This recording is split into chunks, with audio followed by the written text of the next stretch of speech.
कई लोग होते हैं। अब तो मुझे 7 साल हो गए हैं फीडिंग कराते हुए मॉडल टाउन 3 दिल्ली में।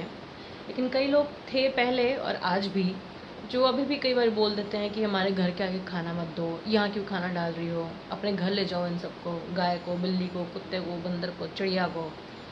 ये वो लोग हैं जो खुद की ज़िंदगी से परेशान हैं, जो सेल्फिश हैं, जिनका दायरा सिर्फ अपने तक है और अपने में भी सिर्फ मैं, नॉट मेरा परिवार, मैं।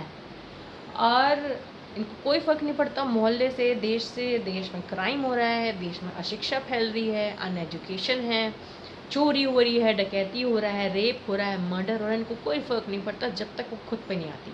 और खुद के आने के बाद भी जब सब निपट जाएगा तो फिर उसी अपने दोगलेपन और अपने जो गिरा हुआ उनका स्टेटस है उसी पे वापस आ जाते हैं। ये वो लोग हैं जो ना तो खुद खाना दे सकते हैं और इनको अच्छा भी नहीं लगता जब कोई और खाना दे रहा होता है। इसको समझिए क्यों? क्योंकि वो खुद अशांत है। उनकी लाइफ में खुद कुछ उनको खुशियाँ नहीं मिली, वो अपनी लाइफ से फ्रस्ट्रेटेड है। क्योंकि जो इंसान शांत है वो ही किसी और को शांतिपूर्वक सेवा कर सकता है। अगर मैं आज सौभाग्यशाली हूँ और मुझे इस बात का एहसास है कि मैं सौभाग्यशाली हूँ, तो जो दुर्भाग्य में मुझे दिखेगा ना, उसको मैं मदद करूँगी। लेकिन अगर मैं सौभाग्यशाली हूँ और मुझे इस बात का एहसास नहीं है और मेरी आदत है कुड़-कुड़ करने की, तो मुझे हर कोई अपने आस-पास चुभता है। चाहे वो दूसरा जीव हो, जंतु हो, इंसान हो, पड़ोसी हो, कुत्ता हो, बिल्ली हो। तो अब ऐसे लोगों का इन बातों का बुरा ना मानें, उन्हें इग्नोर करें, कम से कम रिएक्शन दें।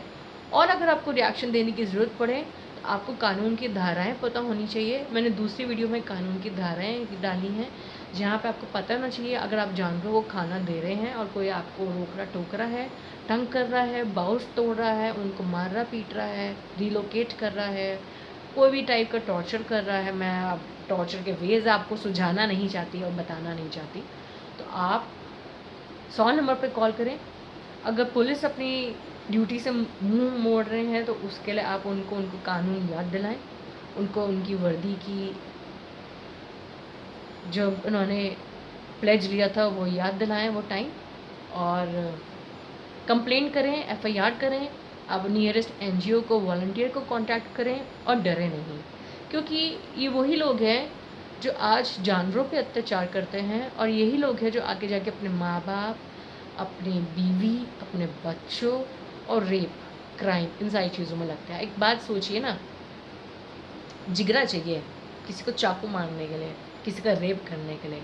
बेशर्मी, बेगैरत, दिमाग से पैदल होना, फ्रस्ट्रेटेड होना, तो ये सब कहाँ से आएगा?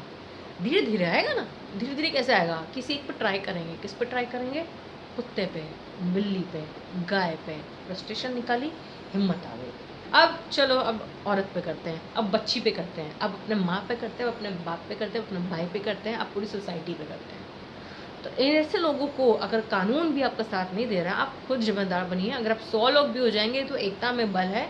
आप ऐसे लोगों से लड़ सकते हैं। ये लोग तो तभी तक डराएंगे ना जब आप डरेंगे, तो आप डरना छोड़ दीजिए।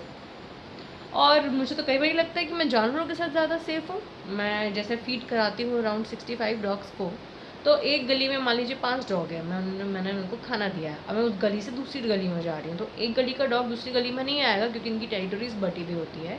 लेकिन जब मैं एक गली में गई ना, मैं वहाँ पे सराउंडेड हूँ।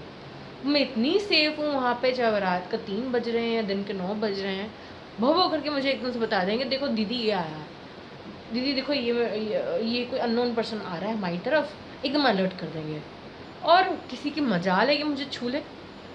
अब जब बेज़ुबान जानवर मुझे इतनी प्रोटेक्शन दे रहा है, तो इतनी प्रोटेक्टेड तो मैं अपनी सोसाइटी में नहीं हूँ 2 पैर वालों के साथ जितने 4 पैर वालों के साथ हैं।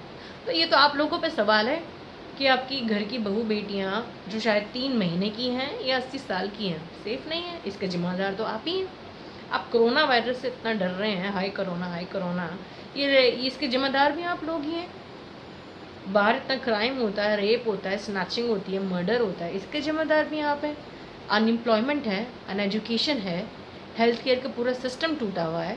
बंदा करे तो करे क्या? वो लोग भी फ्रस्ट्रेटेड है जो क्राइम कर रहे हैं, और सब आप लोग मिले जुले एक थाली के हैं। तो किसी एक को ब्लेम मत कीजिए। करना है तो अपने आप को चेंज कीजिए, और यहीं से हर किसी से जब चेंज होएगा तो सोसाइटी में बदलाव आता है। मैं हर किसी को जाके कब तक बोलूँगी? बोलूँगी भी तब, उसका असर तब होएगा जब मैं वो चीज़ कर रही होंगी। Your action speech louder than your words, and आप एग्ज़ाम्पल की तरह सेट होते हो। जब मैं सड़क पे जाके किसी जानवर की सेवा करती हूँ ना, तो शायद 10 लोग मुझे देखें, और किसी एक की आत्मा अगर जगी हुई है तो वो जाग जाए, सोई भी है तो जाग जाए, और जगी हुई है तो ठीक है, वो मेरे तो फट मेरे साथ आ जाएगा कि हाँ, मैं भी आपकी मदद कराता हूँ। और अगर सोई भी है तो शायद जाग जाए, और अगर मरी भी है तो फिर तो क्या ही करें, वो तो बेशर्म है। उसको तो कोरोना वायरस जल्द से जल्द अपने पास बुला लेगा, या कुछ और क्लाइमेट अपने पास बुला लेगी, उसका तो घड़ा भर चुका है जो धरती पे बोझ है। जो सिर्फ पेड़ खा रहा है, खाना खा रहा है, और सोसाइटी को कुछ नहीं दे रहा। पेड़ काटा जा रहा है, not doing anything for the society.